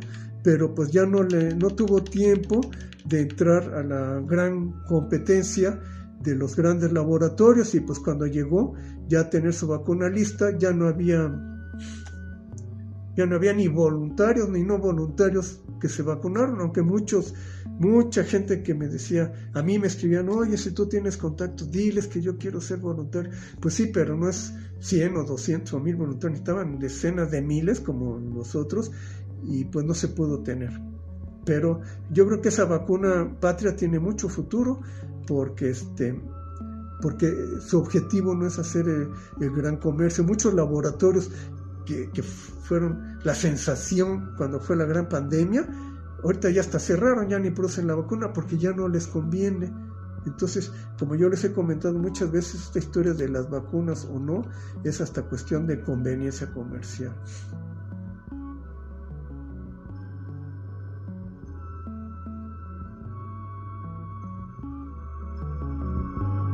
Siempre animal. Y pues hemos aprendido mucho sobre las vacunas, mucho, de que nosotros vacunábamos al principio y no sabíamos cómo respondían, luego no sabíamos si era por anticuerpos o era por inmunidad celular, pero en fin, yo acompañé mucho la producción de vacunas, las acompañé desde mi casa, no creo que yo andaba así en los laboratorios, yo acompañaba cuál era su plataforma, o sea, que era adenovirus de chimpancé, o que era un adenovirus humano, o que tuvo la enfermedad de Newcastle. Miren, como les digo, esta enfermedad de Newcastle es una enfermedad de las aves, y entonces este laboratorio veterinario de México utiliza el virus de la enfermedad de Newcastle y le pone ese famoso proteína S o spike del coronavirus, y entonces para enfermedades de las aves. Entonces yo luego lo dije, ellos ya han de estar pensando que le van a poner la proteína spike de este otro coronavirus que es el que causa COVID, y efectivamente eso lo hicieron, y lo hicieron muy bien. Ellos son increíblemente buenos, yo los admiro mucho, yo estoy muy orgulloso de ser mexicano como ellos, aunque dicen que esa vacuna patria, un gran científico que yo admiraba mucho, y ya no lo admiro por esto, que dijo, sí, ya andaba el presidente presumiendo de su vacuna patria, solo le faltó bailar el jarabe tapatío, ja. Yo dije, si él supiera que el jarabe tapatío tampoco es mexicano, ¿a poco los mexicanos prehispánicos usaban sombrero de charro? ¿A poco teníamos guitarras? ¿Y a poco teníamos mariachis con trompetas y violines? Por favor. Entonces la vacuna patria sí es tan mexicana como el jarabe tapatío, y tan mexicana como el himno nacional mexicano, que fue compuesto por Jaime Nuno y González Bocanera, que eran dos españoles. ¿Qué más hacemos? Miren, las vacunas contra influenza humana se actualizan todos los años por un comité que se reúne anualmente. Inclusive esta semana acaban de anunciar la composición de las 3 cepas que van a llevar, que fueron las que anduvieron circulando más y causando más problemas la estación de influenza que acaba de pasar, que fue la 2025-2026. Ahora ya están liberando cuál va a ser la fórmula para las vacunas 2026-2027, y en ellas están una vacuna que todavía está emparentada con la H1N1 de la pandemia de 2009 que inició en México, y que la mal llamaron la influenza porcina o la gripe porcina, pero fue una influenza humana, y que le achacan que apareció en México. Yo no estoy muy seguro que haya aparecido aquí en México. Hasta le hicieron su estatua allá en Veracruz a un niño que dicen que fue el primero al que le dio. Pero en fin, esa vacuna lleva una de estas cepas de la pandemia de 2009, y que todavía hay gente que ni se la cree que hubo esa pandemia aquí en México. Lleva también otra cepa, que es la H3N2, que es la que también estuvo causando muchos problemas y aparecía ahí como la supergripa. Esa también está, y esas fueron de origen aviar, esas 2 vacunas. Y tenemos una vacuna B, que circula nada más entre los humanos, y que esa no causa pandemias, pero es una enfermedad que de todas maneras circula mucho en la época de gripa. Entonces están esas 3 cepas para que estén tranquilos de cuáles son las cepas que van a ser utilizadas en la siguiente estación invernal en México. ¿Y qué hacemos también en México? Miren, a lo mejor hay cosas que hay que decir que luego la gente ni sabe, pero miren, en México el gobierno hace la secuenciación normalmente de todas las cepas de influenza aviar que se aíslan en México. Entonces hace la secuencia, la cual es carísima, se los tengo que decir, es carísima la secuenciación, y necesita equipos y personal muy calificado. Entonces se hace la secuencia y se comparan las secuencias de estos nuevos aislamientos, porque ustedes deben saber que el virus de la influenza es uno que es casi el que más muta, casi que muta de propósito, nada más para ponernos problemas. Todos los ejemplos de tipos de mutación, todos los tiene el virus de la influenza. Entonces todos los hace, y cuando se encuentra un virus de la influenza que está muy diferente de lo que normalmente estábamos teniendo, entonces se hace un desafío con aves que están vacunadas con las cepas que están aprobadas normalmente, y entonces si este nuevo virus que encontramos, porque tiene una secuencia diferente, y de repente las vacunas convencionales comerciales que están en uso no protege al 80%, así, porque ninguna vacuna protege al 100%, que no protege al 80%, entonces protege menos, se les avisa a la industria farmacéutica que tenemos una cepa nueva contra la cual la vacuna protege menos o no protege también, y ellos ven si les conviene o no, por los costos que les digo, actualizar la cepa. Entonces en eso se trabaja mucho aquí en México con las mutantes. Quería decirles también, hablando de mutantes, la viruela no muta. Yo les había dicho que no les había dicho, se los voy a decir. La viruela no muta, es un virus ADN muy grandote, y es un virus tremendo que se autodefiende mucho. Por eso no hay variantes de la viruela, nunca las hubo, nunca hubo mutaciones. Entonces de repente yo les comento que la viruela del mono, o Mpox, de repente mutó.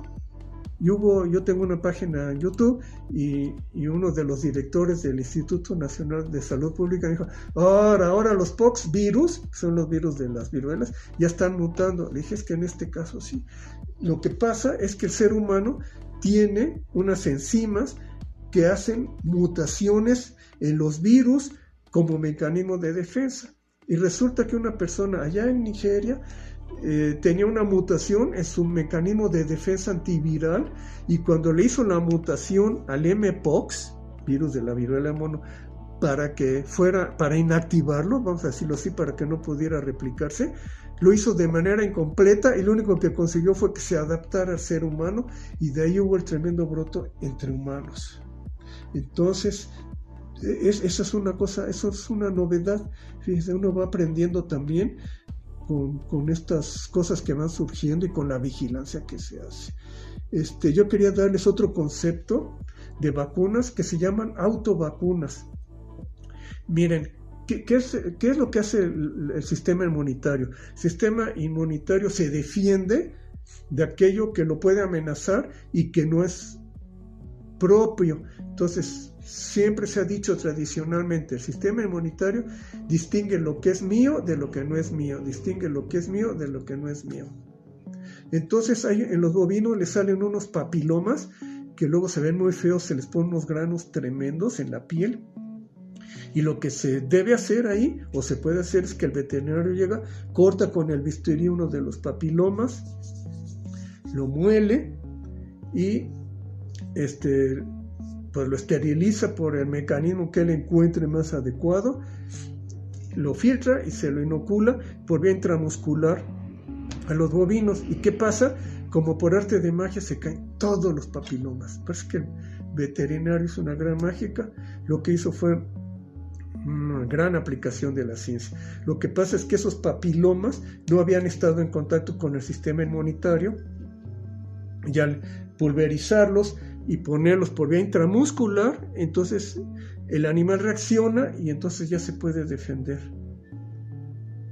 ¿Qué más pasa? Miren, también luego los granjeros no tienen muchas posibilidades, o algo les pasa, no sé, que de repente ellos observaron que hay una enfermedad que causa enteritis en los lechones, pero no en las madres. Entonces, ¿qué pasa? en las cerdas. Y entonces a los cerditos les da diarrea, se mueren. Entonces ellos agarran las tripas, los intestinos de los lechoncitos y lo mismo, los licúan en la licuadora, lo filtran y se lo inyectan a la marrana. ¿Y qué pasa? A la marrana no le da la enfermedad, pero produce anticuerpos que se los pasa por la leche a los cerditos, y a los cerditos ya no les da diarrea. Eso se llama autovacuna, pero esas vacunas no están permitidas, porque esas autovacunas es verdad que ya no le da la enfermedad al lechón, pero el virus permanece en la granja, y si los cerditos se mandan a otra granja o se van al rastro o llega el camión y se lleva a los cerdos o traen un cemental o qué sé yo, o la gente que pasa ahí de visita o se van al rastro, entonces es una fuente de infección. Esas autovacunas no se deben hacer, pero actualmente sí están autorizadas las autovacunas. Se utilizan mucho en el mundo en las granjas de peces y se utilizan cuando tenemos un brote de una bacteria principalmente, y no existe una vacuna comercial contra eso. Y una vez que se prueba que el brote que tenemos de enfermedad y una gran mortalidad en peces no se debe a cambios ambientales o a contaminación del agua o productos tóxicos, entonces cuando se consiga aislar un agente bacteriano y no existe una vacuna comercial, entonces es válido hacer una autovacuna. Lo mejor es que la mande a hacer a un laboratorio productor de vacunas y le hacen su autovacuna, que va a ser autorizada para ser utilizada únicamente en aquella granja piscícola. Otro concepto que les quiero dar son los bancos de vacunas. Los bancos de vacunas han sido creados por países o el mismo país o un grupo de países. Por ejemplo, América del Norte ha tenido varios bancos de vacunas, por ejemplo, contra la fiebre aftosa. No hay fiebre aftosa pues en toda América del Norte, yo creo que ya prácticamente en todo el continente.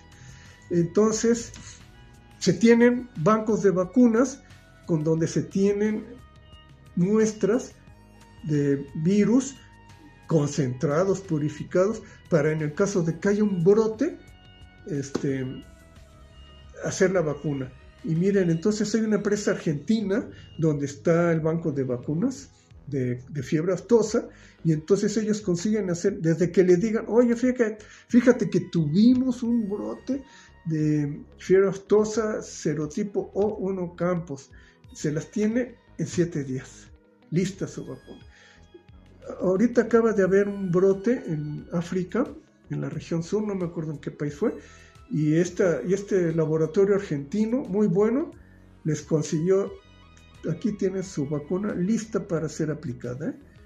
Es increíble cómo los países realmente estamos bien preparados. Yo sé que existe mucha propaganda para convencer a la gente que los gobiernos no sirven. Caray, eso se ve en todos los países donde estén, de derecha, de izquierda, de centro, de medio, católicos, irlandeses, donde quiera, existen grupitos hablando siempre para descalificar a sus gobiernos. Pero bueno, entonces yo les comentaba que ya están listas hasta el modelo de la etiqueta que dice vacuna contra la fiebre aftosa tipo no sé qué, para ser aplicada en cerdos y y ya están, no es que ya estén las etiquetas impresas, pero ya está todo listo para mandar a imprimir, para hacer las vacunas y todo. Eso fue lo que pasó con la vacuna H7N3 que tuvimos hace poco también, hace como una decena de años. Yo participé de la elaboración de una vacuna de emergencia contra un virus que no existía en el mundo, imagínense, y la tuvimos lista en 33 días. Ya teníamos a nuestro... ¿Quién era el que hablaba? No recuerdo si era el presidente o el secretario de Agricultura que decía, nuestras grandes autoridades, no, nuestros científicos están trabajando y vamos a producir 2 millones de vacunas para tal día. Y decía, híjole, lo vamos a hacer, pues conseguimos hacer muchísimo más de lo que estaba anunciado, y en lugar de hacer una vacunación en anillos, hizo una vacunación total cuando se liberó la vacuna, ya estaban listos los frascos con sus etiquetas, ya estaba todo listo, los avicultores ya habían capacitado a los vacunadores. Fue una obra maestra de la que yo fui testigo y parte, de que los productores, las autoridades y los laboratorios productores de vacuna, los tres actuados con el mismo objetivo, conseguimos vencer esa enfermedad, el H7N3, de una cepa que no existía en el mundo y no la podíamos traer ninguna vacuna importada de ningún lugar. Existen bancos de vacunas contra la rabia administrados por la OMSA. Existe una organización que se llama Gavi. Gavi parece así como Gabriela, el diminutivo de Gabriela, pero no es Gavi con V, con V de vaca, Gavi. La Alianza para las Vacunas es una asociación público-privada que ayuda a vacunar a más de la mitad de los niños del mundo contra las enfermedades más mortales del mundo.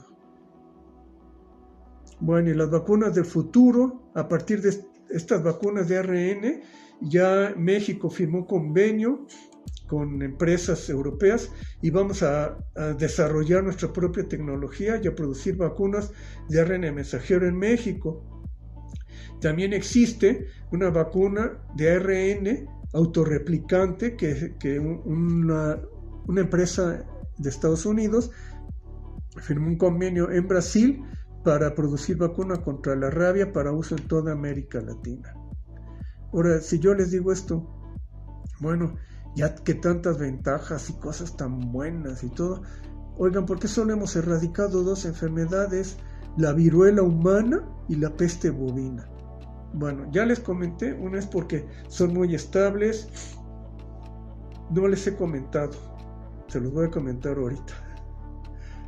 Por ejemplo, la viruela solo afecta al ser humano. No tiene reservorios en los animales, ni domésticos ni silvestres, porque hay gente que quiere acabar contra la rabia, algo que se ve como un sueño muy difícil, porque la rabia afecta a muchísimas especies, casi todos son susceptibles. Algunas de ellas también transmiten, como el gato es susceptible y transmisor, y hay otras que además son reservorios, es decir, ahí se queda el virus y de ahí nace, como los murciélagos vampiros, como los perros, como los zorros, como los zorrillos. Y los gatos no son reservorios de la rabia, pero sí les da y sí la transmiten. Las ratas no son reservorios, no la transmiten, pero sí les da, tanto que se usan en el laboratorio en algunos lugares para producir vacunas, en otros para diagnóstico. Más que las ratas, los ratones, que son más chiquitos y más tranquilos. Una rata te muerde bastante feo y un ratoncito pues no tanto. Entonces preferimos los ratoncitos en el laboratorio y sí les puede dar rabia, pero no la transmiten los roedores. Entonces la viruela solo le da al ser humano y no hay reservorios animales. La inmunidad contra la viruela dura toda la vida. Se utilizó un virus activo modificado de otra especie. O sea, para erradicar la viruela humana, utilizamos viruela vacuna. Otra cosa, la vacuna deja una cicatriz. ¿Qué mejor certificado de vacunación? ¿Cuántos de ustedes no están? ¿Me vacuno contra el sarampión? ¿Saben que una vez yo le pregunté a mi mamá, oye, mamá, ¿tú me vacunaste contra las paperas? Yo te vacuné contra todo, hijo. Pues, ¿qué otra cosa me iba a decir mi mamá? Entonces, ustedes no saben, muchos dicen, yo no sé si me vacuné contra el sarampión. Y entonces, ahorita están a veces con la duda de si se vacunan o no vacunan. La Secretaría de Salud ya dio sus indicaciones de que por tal edad, que de los que nacieron tal año, que no sé qué, que seguramente ya fueron vacunados, que estos probablemente no. Entonces ella da sus indicaciones. Pero si yo tengo mi cicatriz en el brazo, yo fui vacunado contra la viruela. Luego hay otra cosa, si me da viruela, no la puedo esconder. Entonces, y además si me da y si me dio, yo no puedo pasar por un aeropuerto con cicatrices sin que la gente no me diga, oye, tiene viruela, ¿sí? Entonces, esa es otra cosa. Hubo una decisión mundial para erradicarla. Se utilizó un solo tipo de vacuna oficial en todo el mundo. La viruela no tiene serotipos ni variantes. Y por último, como les comentaba, el virus de la viruela no muta. Entonces, usted me dice, bueno, ¿y entonces por qué todavía no hay vacuna contra SIDA? ¿Por qué no hay vacuna contra no sé qué? Y hoy también yo les hablaba, miren, todo es cuestión de comportamientos. Si ustedes van, yo les decía, por ejemplo, reciben su certificado ahí, su resultado de que es negativo a SIDA. Entonces vámonos a festejar con mis amigos. Pues no es así. Al contrario, hay que cuidarse más, ya que soy negativo hay que cuidarse más. Entonces, si a mí me vacunan contra SIDA, ¿qué es lo que va a pasar? Ya estoy vacunado. Y exactamente los comportamientos son muy importantes. Por ejemplo, un perro. Yo también tenía, una vez que vacuné un perro, me dijo el dueño, entonces ya puedo estar tranquilo. Dije, pero no lo dejes en la calle. Entonces, ¿para qué lo vacuné? Para que lo tengas en tu casa. Tú no vacunas a tu perro contra la rabia para tenerlo suelto peleándose con los demás perros. Lo vacunas para que esté tranquilo en tu casa y tus hijos estén tranquilos. Nunca se vacuna para poder hacer lo que a uno se le pegue la gana. Eso es muy importante. Entonces, el SIDA no se ha conseguido una vacuna porque el virus muta mucho, no es muy estable y entonces no ha sido posible producirlo, y tiene unas cosas que él se incorpora en los linfocitos y que los linfocitos, que son los que llevan el sistema inmune, las células a las que se va el virus de la inmunodeficiencia humana son precisamente los linfocitos, que son los responsables de la respuesta inmunitaria. Entonces, más bien cuando nosotros nos enfermamos, precisamente nos volvemos inmunodeficientes. Eso es lo que se llama, ¿no? SIDA, inmunodeficiencia humana. Entonces, no ha sido posible producir una vacuna de virus inactivado ni de virus vivo que pueda servir para el SIDA. Y así tenemos de muchas enfermedades, La del dengue tampoco es tan fácil. Ya tenemos vacunas contra el cáncer. Eso es algo que también les quería decir. El virus del papiloma humano no es que tengamos una vacuna contra las células cancerosas. Tenemos una vacuna contra un virus que está muy asociado con virus del papiloma humano, y entonces puede causar cáncer. Yo creo que eso es lo básico que yo les quería comentar. Me gustaría mucho seguir platicando con ustedes. Me pasé, me dijeron que 45 minutos, ya tengo creo que 2 horas. Pero estoy a sus órdenes. Muchas gracias, Andrea, por la invitación, por este gusto de platicarles. Espero no haber hecho un archivo muy pesado que no pueda mandar, Hasta luego, gracias. Siempre animal. Gracias por acompañarnos en otro episodio de Siempre Animal. En controles, Fernando López Ramírez del programa Dímelo Histórico y Héctor Salic. Contáctanos en Facebook e Instagram Siempre Animal. Recuerden que pueden escuchar todos nuestros podcasts a través de la página de Vortex Radio UNAM. ¡Hasta pronto!